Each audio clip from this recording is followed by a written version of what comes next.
The printed screenshot was already on Morris Langford's desk when I walked in, and I recognized the image before I sat down. A hotel lobby camera, the angle slightly overhead, the timestamp read 23:41 in the bottom corner. Me, a woman in a burgundy dress I was trying not to let fall sideways, the elevator doors closing behind us. Morris watched me from behind his reading glasses and said nothing. Let me back up. My name is Hugh Calendar. I'm 37 years old and I work as a civil engineer at Langford Development, a sustainable real estate firm headquartered in downtown Vancouver. I grew up in Hamilton, Ontario, in a neighborhood where the houses had uninsulated basements and every Saturday morning smelled like somebody's dad cleaning a car in the driveway. My father worked maintenance at Stelco for 22 years. My mother ran the front office at a dental clinic. They taught me three things: show up on time, finish what you start, and don't make other people's problems worse. I carried those principles into everything, including a marriage that ended quietly 2 years before any of this happened. My ex-wife, Allison, and I had been together 9 years. We split without a fight, without any single moment we could point to. Just two people who had grown in directions that no longer overlapped, the way roads do when one curves gently and by the time you notice you're kilometers apart. She stayed in Hamilton. I moved to Vancouver because I needed somewhere large enough to get lost in for a while.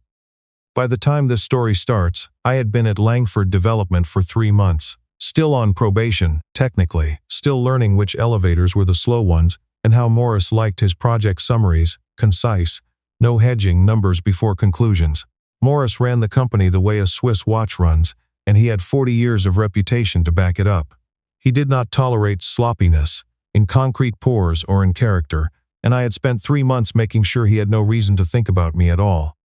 The only person I was close to at the office was Rupert, a senior project manager who had been at Langford for 4 years and had made it his mission to prevent me from spending every Friday evening in my apartment with a book and a bowl of soup. In his words, I was turning into a very competent hermit, and he found this unacceptable. In October, Rupert convinced me to attend the annual Langford Development fundraiser, a charity gala at the Fairmont Pacific Rim in Cole Harbor. Black tie, live auction, open bar. I owned exactly one suit that fit properly. I wore it, found a corner near the window overlooking the harbor, nursed a Granville Island lager, and counted the minutes until I could leave without it seeming rude. That's when I saw her. She was at the far end of the bar, sitting on a stool with one heel hooked over the rung, holding a glass of red wine that was clearly not her first. Dark hair, burgundy dress, shoulders that were trying very hard to hold themselves straight. She had the look of someone who had been holding something together all day and had decided, tonight, to finally stop. The bartender caught my eye and nodded in her direction, the universal signal that means is she with anyone. I shook my head, but I walked over anyway. She looked at me when I settled onto the stool beside her, and her eyes were red-rimmed but sharp. I'm not looking for company. I told her I wasn't offering any in particular. I just wanted to know if she was getting home all right. I always get home all right, she said. 10 minutes later, she nearly stepped off the stool sideways, and I caught her elbow with both hands. She didn't fight me on it. That told me more than the wine glass did. I asked her where she lived. East Van, she said. The drive. I can't. She stopped, pressed her fingers to her temple. The street's not coming. Commercial Drive, East Vancouver. Could be Venables or Charles or Victoria or 20 other streets. I could no more put her in a cab with that information than I could aim at a fog bank. I stood in the middle of a hotel ballroom doing a quick accounting of my options. Call her a cab to nowhere, leave her at the bar, or... We were already in a hotel. The front desk was 60 seconds across the lobby.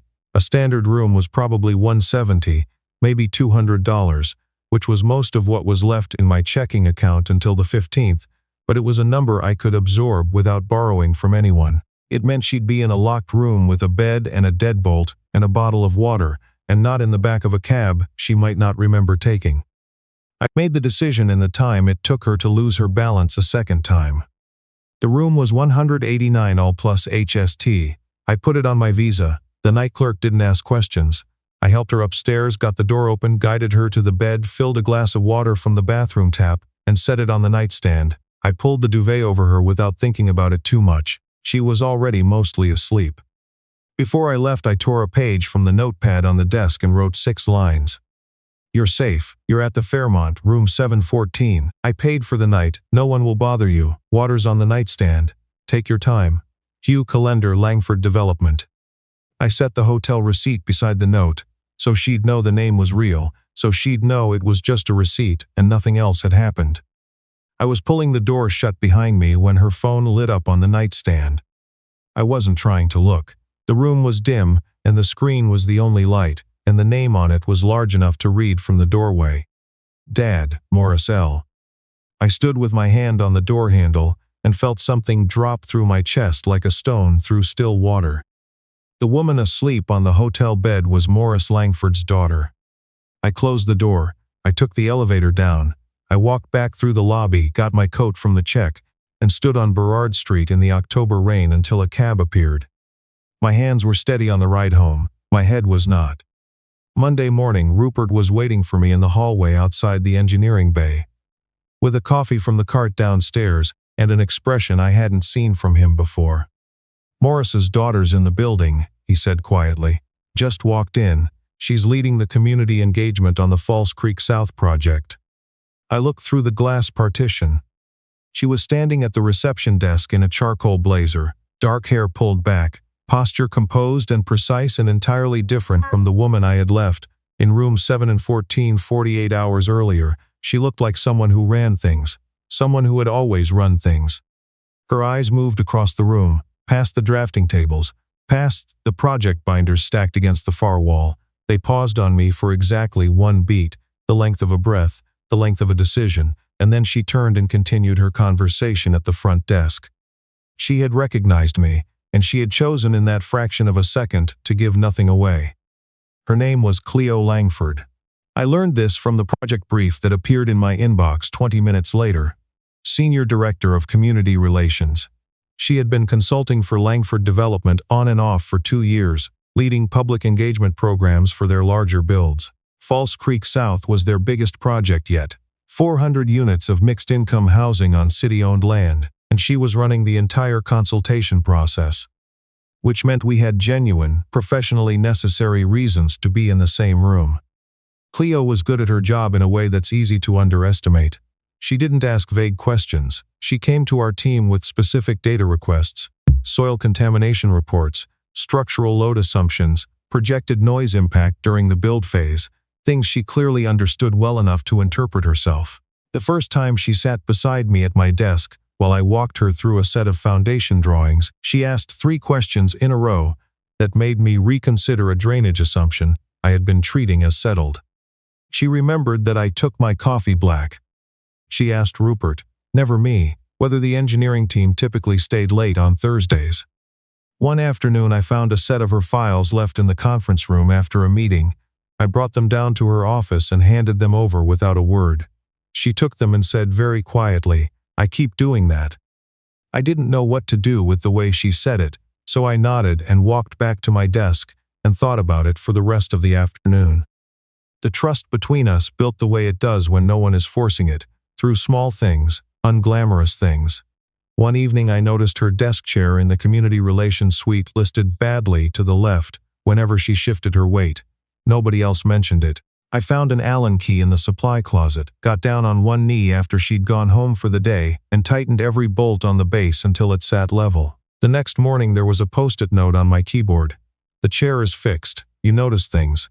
I read it twice and slid it into my desk drawer. We were both staying late one Thursday in November, the office down to desk lamps and city light through the windows, when she told me about Ashton Mercer. Ashton was the son of Barrett Mercer, Langford Development's largest private investor. The Mercer family had been in Vancouver real estate for 30 years, and the 2 fathers had been golfing together every Sunday at Shaughnessy Golf Club since before Cleo was old enough to understand what a business partnership was. The relationship between Cleo and Ashton had never been asked for or discussed. It had simply been assumed, the way certain things are assumed when 2 families spend enough holidays at the same table. They had been together for 2 years. And for 2 years, she had been performing a version of herself that required, every single day, getting a little bit smaller. Ashton tracked her location on her phone. He decided which of her friends were worth keeping, He called it care. He called it protection. He never once called it what it was. The afternoon of the charity gala, she had ended it. She had sat across from Ashton in his Yaletown condo and told him, without softening it, that she was done. He had not taken this with any kind of grace at all. "I went to the gala because I didn't know where else to go," she said, turning a coffee cup slowly in both hands. "I wasn't planning to drink that much.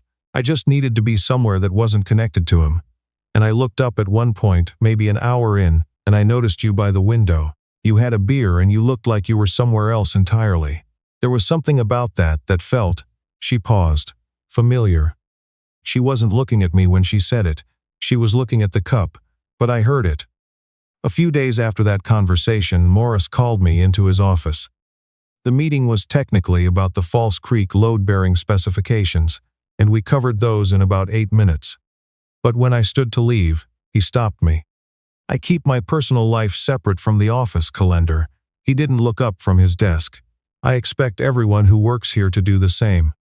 Not a question, not a threat exactly, a nail driven clean through a board. I didn't go near the community relations wing for the rest of that week. Rupert noticed.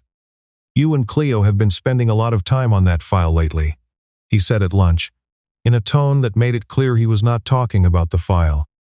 I told him it was professional overlap. He gave me the look of a man who has been lied to many times and is too tired to argue. "Sure," he said, "professional overlap."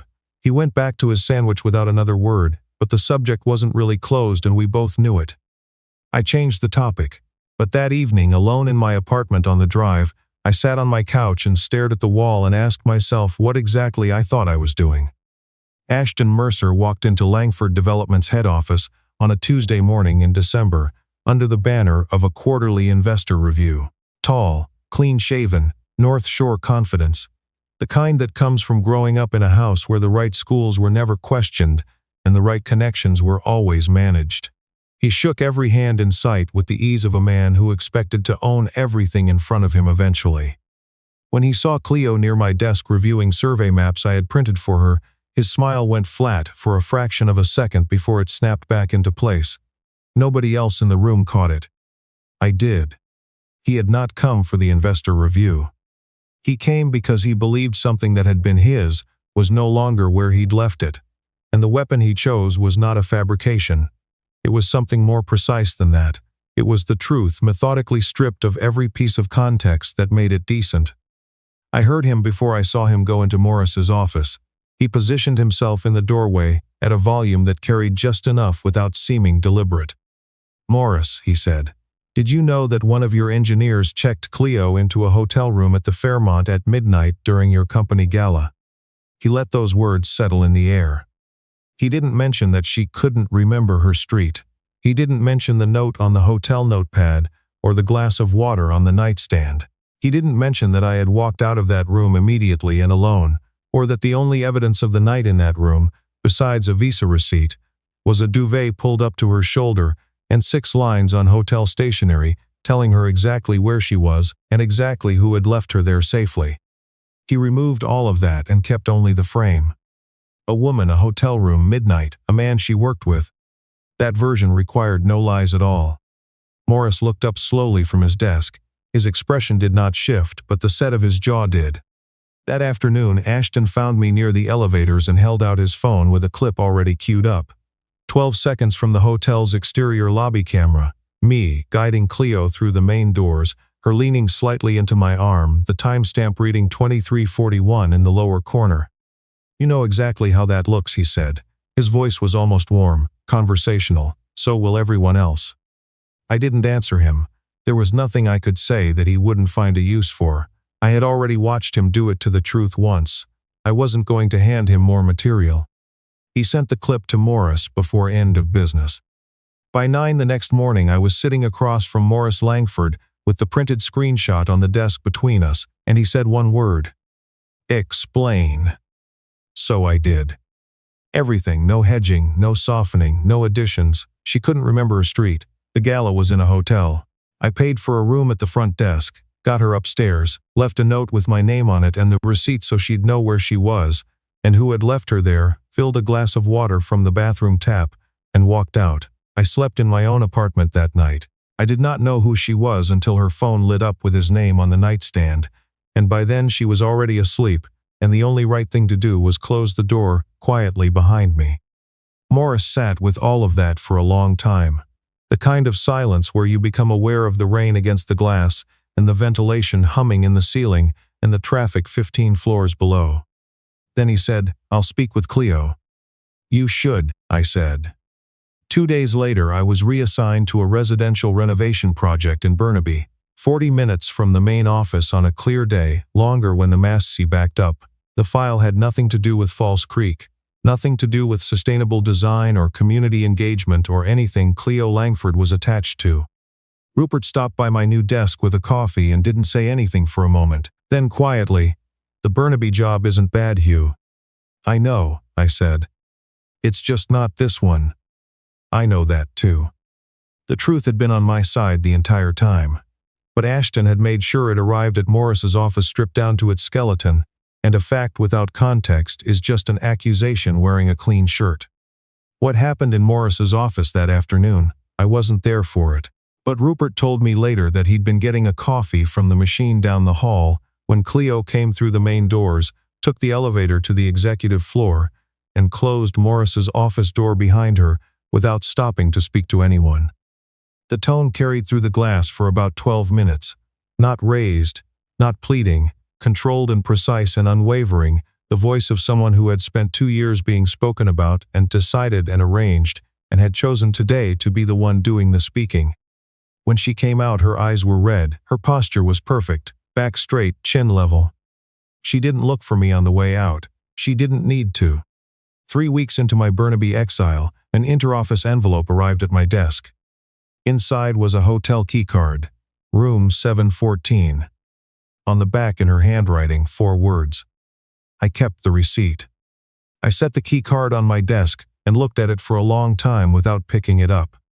She came to my apartment on a Wednesday evening in January with takeout from a Vietnamese place on Commercial Drive, and I opened the door and stood back and let her in without saying anything, because I didn't have anything clever to offer, and she wouldn't have wanted it anyway.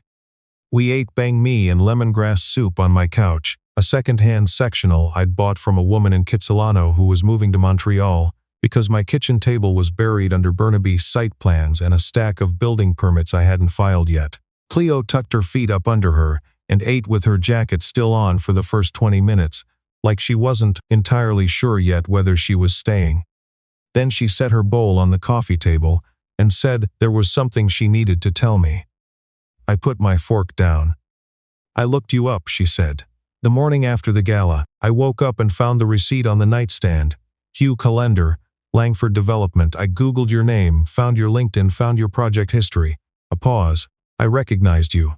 Rupert had pointed you out at a company event last summer. Said something about the new guy from Ontario who was too serious for his own good." She stopped. I thought about it more than a few times after that. She wasn't looking at me when she said this. She was watching a fixed point on the wall. "I went to the gala that night to get out of my own head," she continued, "but I also knew you'd probably be there. I want you to know that. I wasn't running a plan. I had no idea I'd end up needing someone to cover a hotel room on my behalf, which is genuinely embarrassing to think about. But I wasn't there by accident." She finally looked at me. "I noticed you first." I sat with that for a long moment. The most disorienting night of my recent life had not been entirely random. She had come looking for something, and through a chain of events neither of us had planned or could have predicted, she had ended up asleep in a hotel room at the Fairmont while I took a cab home to the drive alone. And now she was on my couch telling me the truth, because she thought I deserved to have it. "If we do this," I said carefully, "your father could make things very difficult." She looked at me without blinking. "If he does that, it says more about him than it does about you." I didn't kiss her that night. We washed the bowls side by side at my narrow kitchen sink, elbows almost touching, and she left a little after 10. At the door she stopped and looked back with a small, deliberate smile. "I'm leaving my jacket," she said, nodding toward the hook by the door where she'd draped her coat, "on purpose." Then she went down the stairs, and I stood in the doorway, listening to the rain on the street, and feeling, for the first time in longer than I could pinpoint, something I could only describe as the quiet possibility that my life still had a direction I hadn't planned for. In the months that followed, Cleo became a presence in my apartment the way good things usually arrive, gradually, and then all at once. She knew which burner ran hot on the left side, and which kitchen drawer stuck if you pulled it too fast. She knew the building's front buzzer needed to be held down for 3 full seconds or it wouldn't connect. She brought a pair of slippers that she kept by the door. She left a book she was always in the middle of on the coffee table, with a transit card as a bookmark. Ashton made one final attempt in the spring. He sent the hotel lobby footage again, this time with a formal letter to Langford Development's board of directors, recommending my termination for conduct inconsistent with company values. Morris forwarded the email to me the same afternoon with a single line in the body. Noted, stay focused on the Burnaby build. That was the moment I stopped being afraid of what Morris Langford thought of me. He had looked at the evidence, he had looked at the accusation, and he had chosen to distinguish between them.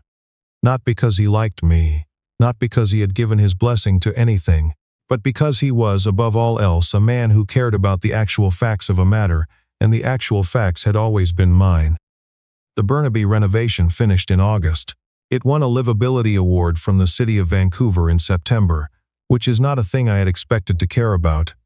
But standing in the back of a room at City Hall, while a municipal councillor read the engineering team's names into a microphone, I cared about it more than I expected. Cleo was there.